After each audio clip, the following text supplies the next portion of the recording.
Hi guys, Sophie here from Skobi Shoes.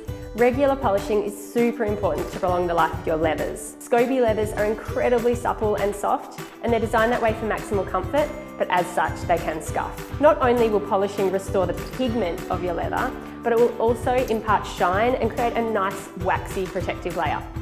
Today I'm using Waxy's Renovating Polish.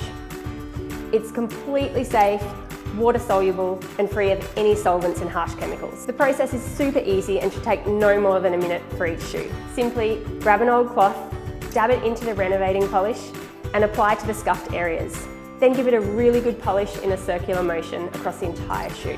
If the leather's still looking a little bit matte, you'll need to rub that polish in a little bit more. It should finish with a really nice shine like this.